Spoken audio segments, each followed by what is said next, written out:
আর পা ছুতে হবে না। বসো দেখি, তুমি বসো, তোমার সঙ্গে দুটো গল্প করতে এলাম। কি গো, তুমি আবার তোমার বৌমাকে বলেছো আমাকে নমস্কার করতে? এত এখনকার দিনে ছেলেমেয়েরা এরকম কথায় কথায় ঢিপ ঢিপ করে লোকের পা ছোয়। তোমার বাবু সবে দে আতিক খেতে পান না। বৌমা তুমি বসো তো। বাহ, এই গলার হারটা তো বেশ ভালো।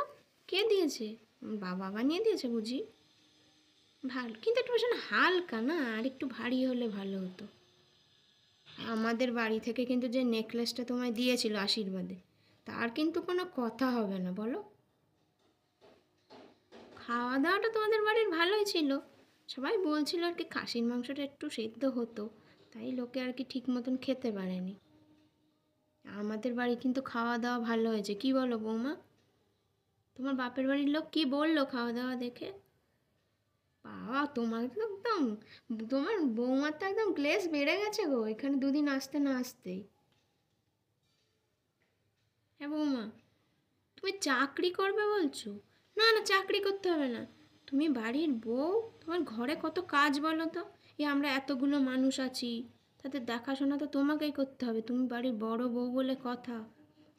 পরে যত দেওর টেওর আছে, তাদেরকে, তাদের বউদের অত শিখিয়ে পড়িয়ে নিতে হবে। তা তুমি যদি দায়িত্ব পালন না করো, তুমি কি করে শেখাবে বলো তো বৌমা? না, শাশুড়ির কথা কিন্তু তোমাকে সবসময় শুনতে হবে।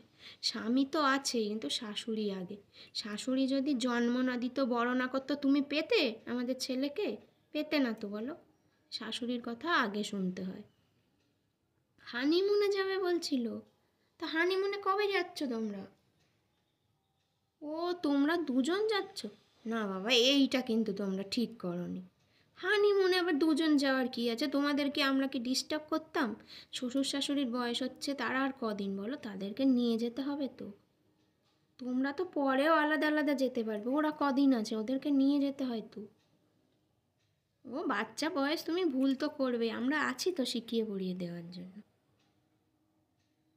চাকরি করার দরকার নেই, তোমার বর তো ভালোই চাকরি করে, ভালো টাকাই পায়। তোমার আবার খাটার কি দরকার? তুমি ঘরে থাকো, শাড়ি পরে গয়নাগাঠি পরে সুন্দর লক্ষ্মী ঠাকুর হয়ে থাকবে। ওই এখনকার দিনে ছেলে মেয়েদেরকে দেখি তো কী সব জামা কাপড় পরে বলো তো। আরে মেয়েগুলোকে কেমন জিন্স টপ পরে ঘুরে বেড়ায়, ওই রকম করলে কি তোমাকে লক্ষ্মী ঠাকুর মনে হবে বলো? মেয়েদের সৌন্দর্য তো শাড়িতে, শাঁখা সিঁদুর গয়না পরে, শাড়ি পরে তুমি লক্ষ্মী ঠাকুর হয়ে থাকবে ঘরে।